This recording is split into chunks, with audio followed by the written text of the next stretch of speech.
George Kilpatrick, Inspiration for the Nation, celebrating people we feel good about. Well, this week there was a major concert supposed to happen this past Friday. It was featuring Little Dirk out of Chicago, along with local rapper Cuse, who grew up in Syracuse. And it was canceled because police said that there was concern.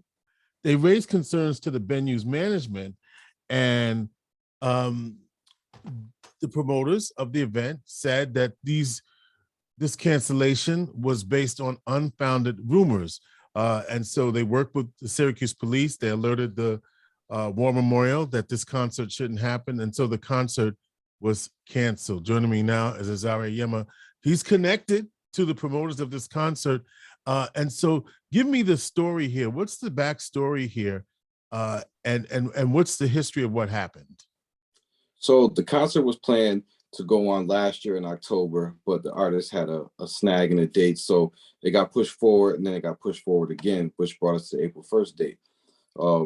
In that route, a lot of times what we'll usually do is have openers, come on to a show, just to give, spotlight to local musicians, especially in this area, because, with radio, struggling the way it is, well, at least urban radio here, right. So that's kind of a way to help get people, out there. So we decided to do a contest to say, let's see, what local rapper can garner the most interest and go from there.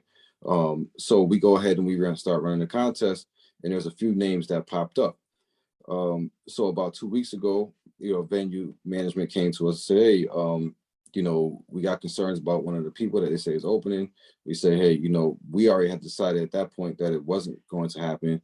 That the person who was scheduled to open was not going to open. Well, it never got scheduled. It was just like a contest, but the contest was so it was just hard to count it, and there was a lot of things going on. So we decided, scrap the contest. Okay. Right, scrap the contest or what have you. But two people's names were already attached to it, because the one person was told, that hey, they had won. So he posted that, I'm gonna perform.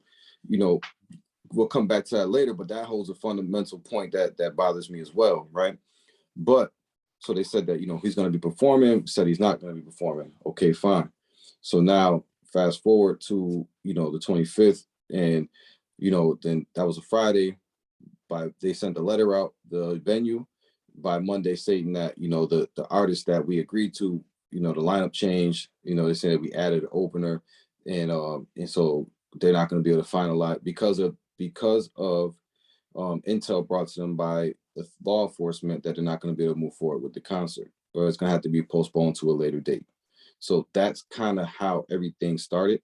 And then once we started to push into more investigation and started, pushing on the powers that be, we spoke with the mayor, we spoke with the chief, we spoke with the venue management, and all of them are saying that, there were anonymous threats coming through. They're saying that we're tied to that local artist. And they were saying that, there's another person that was having an issue with that local artist that was coming home from jail. So, it was just a bunch of things, saying anonymous tips were coming through, saying there was going to be violence. They said a person came down and gave a statement saying there was going to be violence. But all of this was, anonymous or something that they couldn't substantiate.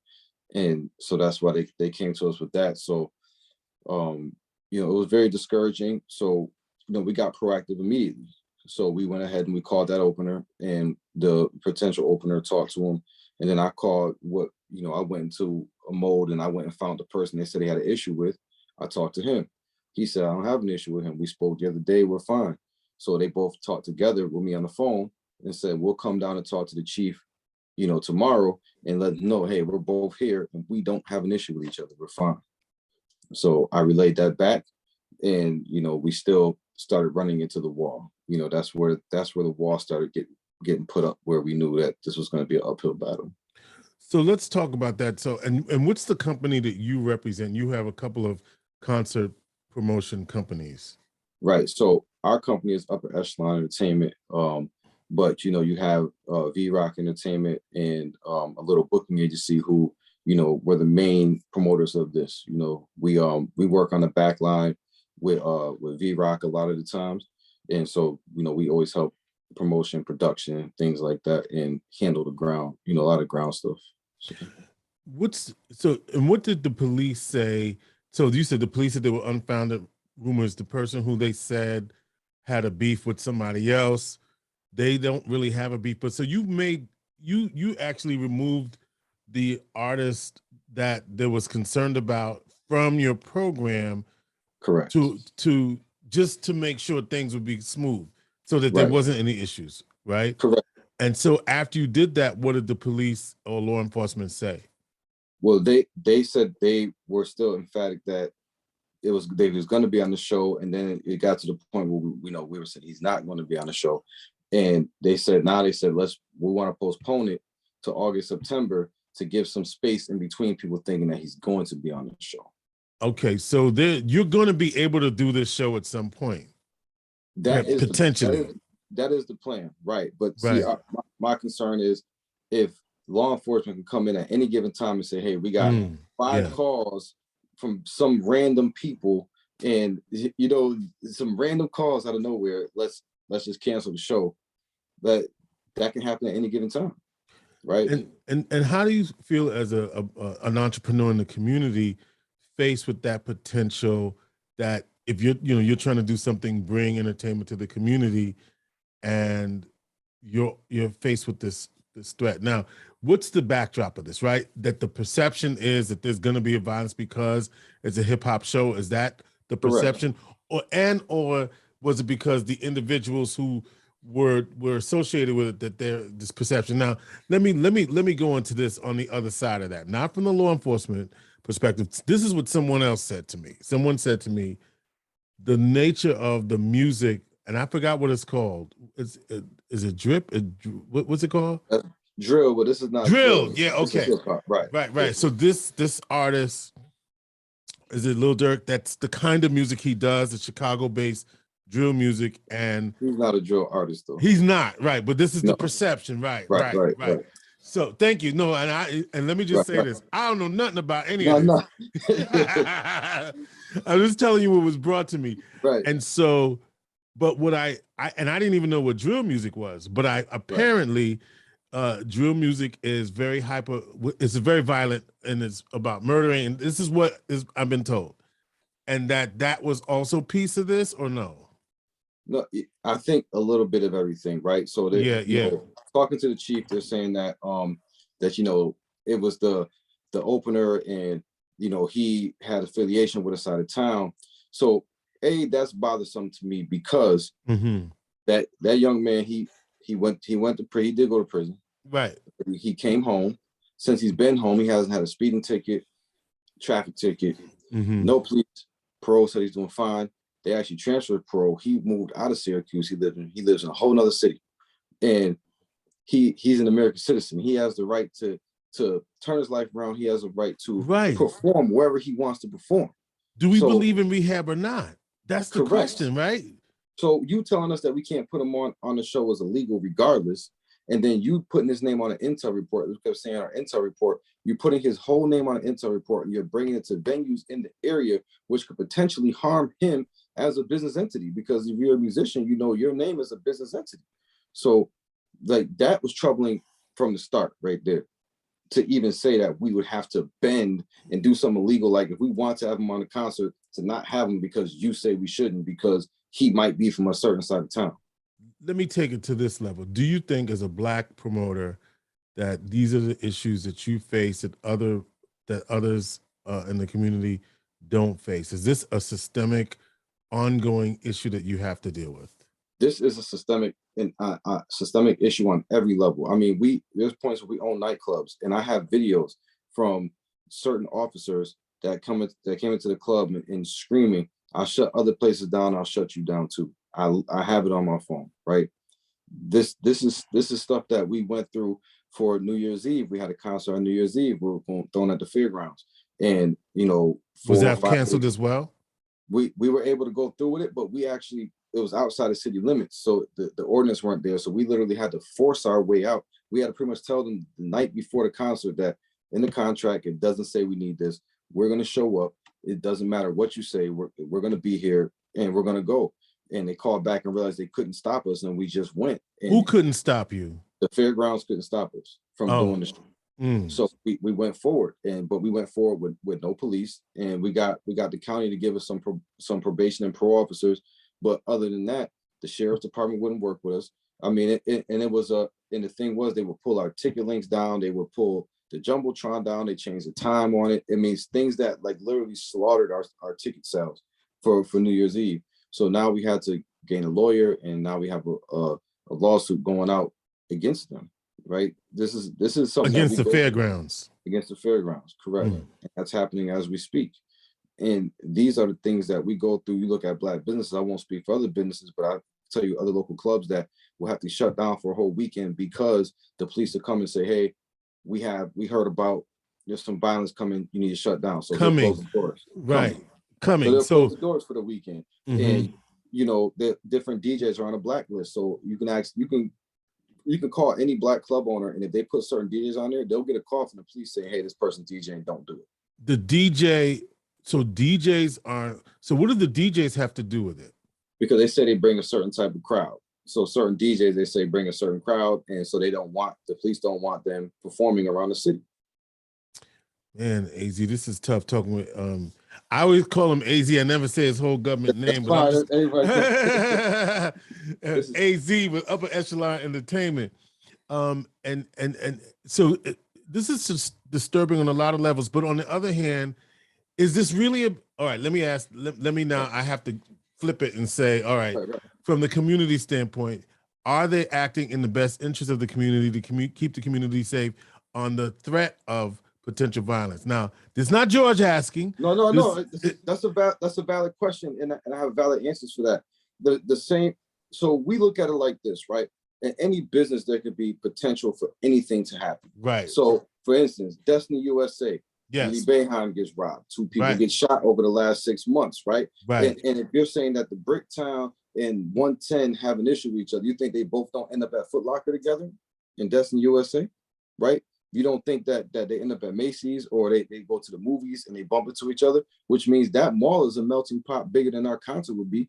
But do you shut the mall down? No, what you do is they put a substation inside the mall. They find a way to protect white businesses if they feel it's a problem. If we have a problem, the only solution is to shut us down. No, if you think a threat is coming, protect us. Keep us open. You don't shut the Walmart down when they have 400 thefts in a month. When they have fights inside of Walmart, people get shot outside of there. Like this is real things that happen all over the city, all over the country, but you don't shut them down. You don't go and shut them down. You keep them open. So is it the best in public safety? No, it's not. You keep us open. You protect our business. What do you then, so one of the solutions is you're looking for the police to, local law enforcement to step up their game and protect the businesses. What else should be done? Because if you're saying this is a systemic issue, obviously it needs to be resolved. We need to come up with a different solution so that this doesn't keep happening. How do we get those DJs off the blacklist, if you will, or the white list, or whatever the list is? Right. What should the community do about this awareness? What's the response from the mayor and the chief of police around these issues? Right. So a lot of that thing is we just need fair and equal treatment. So for instance, like if you got an intelligence report saying that there's going to be some sort of violence, I guarantee you if they have an intelligence report with Destiny, they sit down with the owners of the mall and they say, "Hey, this is what we've got. This is what's coming. Let's do this to protect it." With us, it's secretive. It's like we don't hear about the intelligence reports after it's canceled, right? So treat us like we are businessmen. Treat us like we are businesswomen. Treat us like we own something. Sit us down at the table. Hey, there's some threats coming. How do we help you guys? Right. So that's first and foremost. We need to be at the table and we need to be respected. Right. Right now they don't respect our business. Lil Durk is the #1 artist in the country, almost in the world. He has #1 album right now. So do you know what kind of money that brings into an area? They don't respect our business. We talk about the music, right? So, okay, the music they say perpetuates violence or what have you, but we can go to a movie theater and we can watch Tom Cruise kill 1,000 people today, and it's called art, right? It's called, they're just making a fantasy or a fallacy. And when we can look at our music, and you can go country music, someone could talk about, not being funny, but, talk about whatever. I smashed I took the key and dug his car and smashed his windshield lights out. That's an actual song, right? And where a woman is perpetuating violence against her mate, that's domestic violence, right? But it's being like shown and congratulated in the country scene. It's not an issue. But the things that some of these young rappers, you understand, these guys are 17, 18, 19 years old. He's coming from Chicago, from a serious area. He's rapping about the things that he's really seen. This is not perpetuating violence. This is, you don't want to hear a story. You don't want to have to look it in the face. It's ugly, but it is our truth. And it's what we're going through right now in this country. So if someone talks about someone getting killed or doing something, this is something that they probably lived. And so now that's the fault of the rapper for being stuck in poverty, for being stuck in concentrated poverty, right? And it's like, so we tell our story, it's not art. They tell their story, it's okay. So have you lost money? Have they lost money on this? Yes. So for New Year's Eve, you know, between New Year's Eve and this show right here, it's close to about 1.3, $1.4 million. That's been lost. That's been lost. How you recover that? Hopefully for New Year's Eve, the hope is the lawsuit, right? Okay. Here is the reschedule and, you know, move forward and recover that. But as I spoke to a couple, so just speaking to a couple politicians, the people in the area, when I said my words were, a lot of people can't take their business, can't take that kind of hit, right? You take that kind of hit, you bankrupt, you can't feed your family, bad things happen. Sometimes you don't survive it. And I was told, well, if you survive it, we'll put a council together to make sure this doesn't happen to you again. If you survive it. So that's the response. No one cares that Black men are about to lose this much money. No one seems to care. Like, and a few people, don't get me wrong, have been riding with us. You know, shouting out like Charles Garland. He's riding with us. Monica Williams. She jumped in the passenger seat. It's a few people that's riding with us. And there's other people, to be flat out honest with you. You know, the things that they say were kind of discouraging. You know, it's super discouraging because we only have us. What are they saying to you that's discouraging?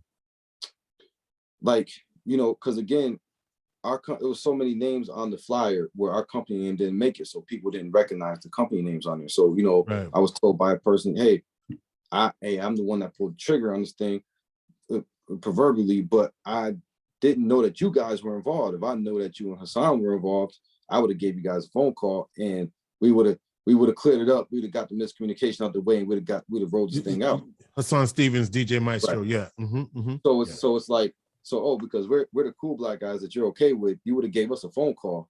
But the other Black guys who you see on this flyer, you don't even respect them enough to even give them a phone call to say, hey, you know, let's clear this thing up here, right? That's the stuff.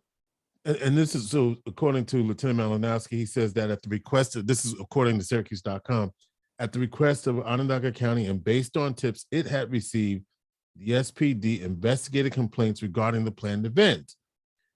And then SPD provided information from its investigation to the county. It's not true that SPD refused to provide security service. And so, ASM, which is the management company for the On Center, what your response to that? They were playing hot potato with the blame game, right? But I spoke to certain people inside of SPD, and they told me flat out they weren't signing off on it. Like, so that was a flat out lie, and that was a flat out lie. And I feel like they weren't going to provide support for it. No, I was told that, and you can figure it out yourself, that if something happens, that he was going to have to get dragged to the podium by himself, and he can bet $1 million that nobody was going to be at that podium but him. Okay. So he didn't feel comfortable signing off on it, right? And even though I pleaded, I said, "There's a lot of money that's going to be lost. This is going to affect. This is going to affect a lot of people. This is don't do this. Like, don't do this. This is not okay." Who said that? Listen, right? This doesn't take much to figure out. You know, like I said, this thing came from the top.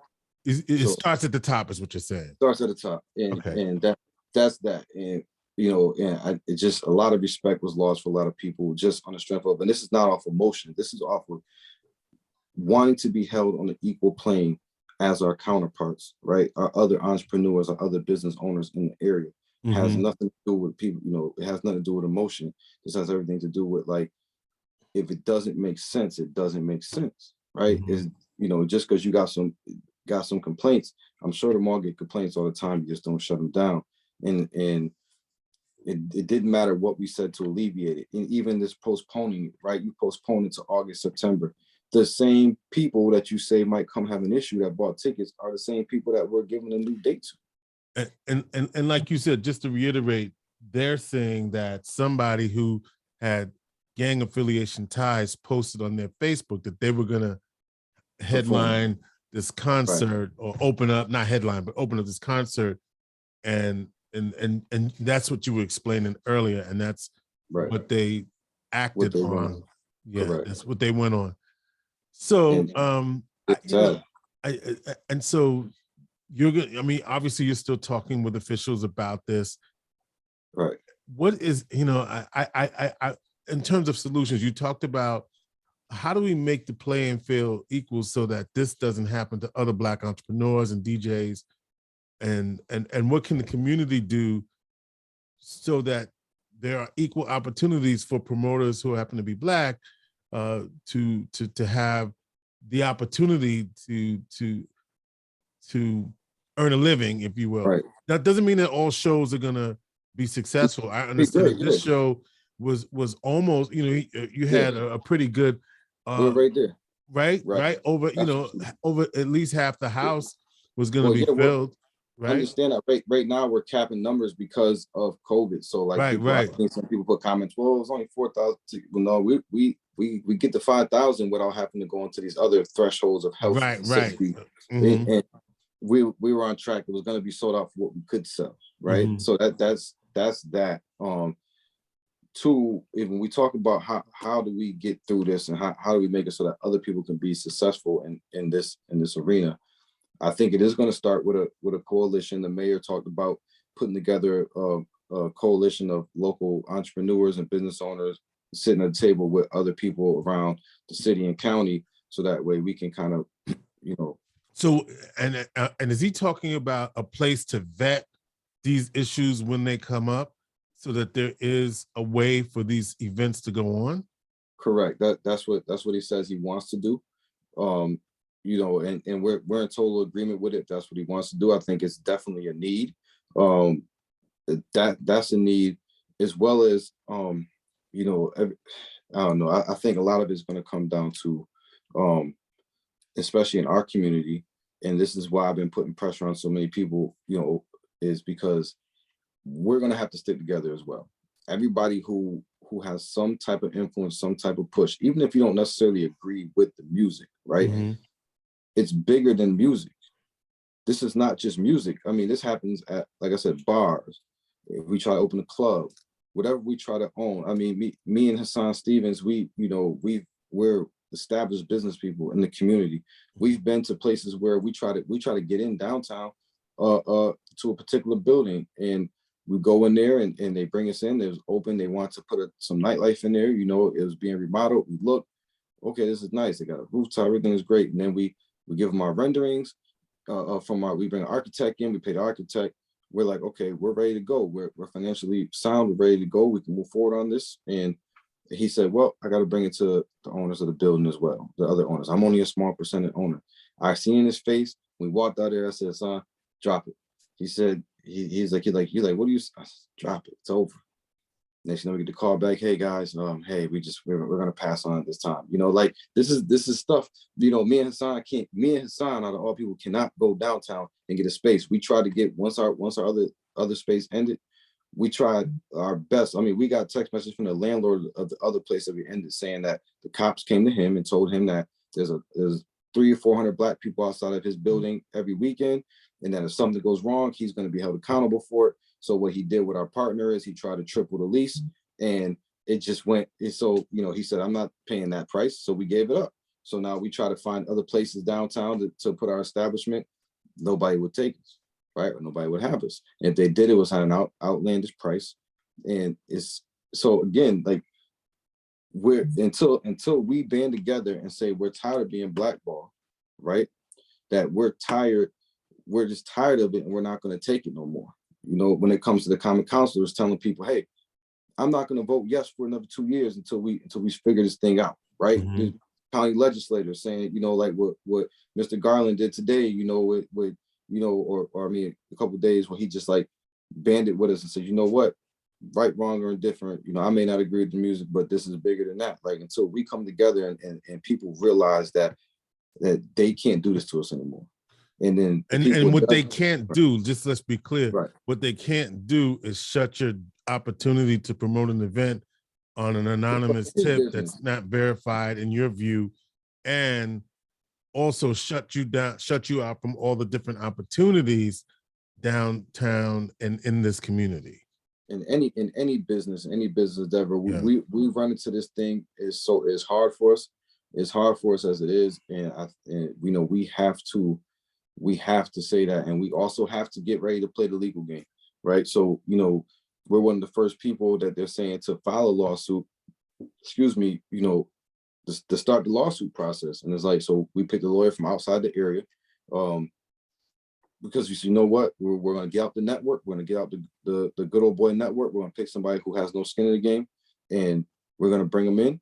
And he came in, and now every time someone moves wrong or breathes wrong, we're going to pay him, and we're going to do what we got to do.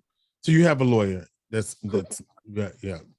And that's we won lawsuit in, and we will do it again. Like just to recap, AZ's from upper Echelon Entertainment. He's gonna I want to call him an affiliate company, promoting an event that was going to feature Chicago-based rapper Little Durk.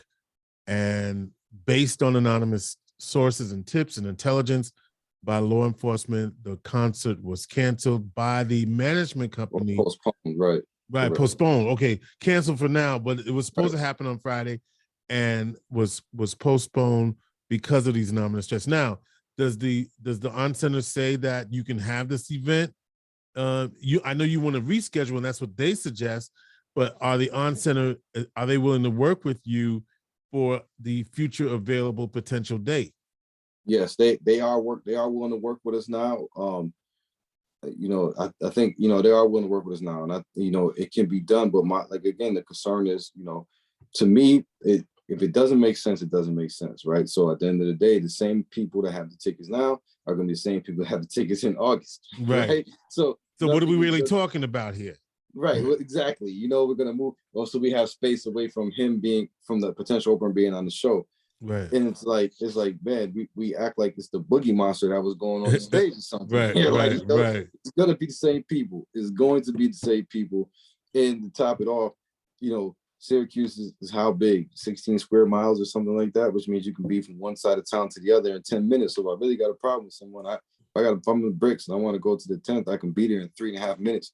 If I really want to do something with somebody, I can do it and then be home before the ambulance gets there. Like this, like these people, our people, white, black, whatever, walk around the same town. They go downtown to Salt City Market, have lunch. They go to the bus hub. They go to the bar. Like it's the same people. We're not bringing in Martians from outer space. Like this is our area, you know. Like this is our people. Yeah, we may be congregated, but we also take steps that other people that they may not realize. So like we hire people from the community to help with our crowd control, right? So people that are respected in the community. So when they walk in, they understand that, you know, hey, especially people that work with the youth, people that work with adults, we hire them to come in. And then we, you know, so that way you look at our track record of concerts, there's never any issues. And it's never, because we make sure we control the crowd. And then two, what they don't realize is that the majority of the people that buy tickets to hip hop concerts are white. Like if I show you my video from like our last few shows, the whole front half of the stadium, you'd be hard pressed to find a black body in there. Like it's gonna be a mixed crowd. So who are we really protecting from who, right? Is what you said. And looking at well, AZ, look, I just wanted to give you an opportunity to state your case and give you voice to these issues. And we, you know, have to, I think you said it, we have to band together, we have to raise awareness, and we have to make sure that entrepreneurs, Black entrepreneurs in particular, that's what our audience is concerned about, have an opportunity to succeed and are not treated differently than other entities within the community, as you described. So Absolutely. we let us know how it goes. We'll reach out to the law enforcement and get their take on it next week. But just because I know there'll be some continued talk about it, but go ahead. No, I agree. I appreciate the time and the space to talk about it. I think this is the only thing that's really going to do is we have to, talk about it and get it out there and just demand that we are treated like everybody else. That's not unreasonable. They got to AZ respect us. is the he's owner of co-owner of Upper Echelon Entertainment, but also affiliated with a group again that was denied an opportunity to have this concert. So we'll see what happens in the fall. But in the meantime, some things we've got to deal with the systemic issues that AZ raised around how Black folks are treated when they're trying to do business in the community. That's the bottom line. That's And this bottom is an old story, and but perhaps we'll have a new ending. Let's keep the conversation going. Thank you. I appreciate you. AZ on this Brace for the Nation. Yes, sir. Talk soon. Peace. Peace. Okay, I got it. Okay.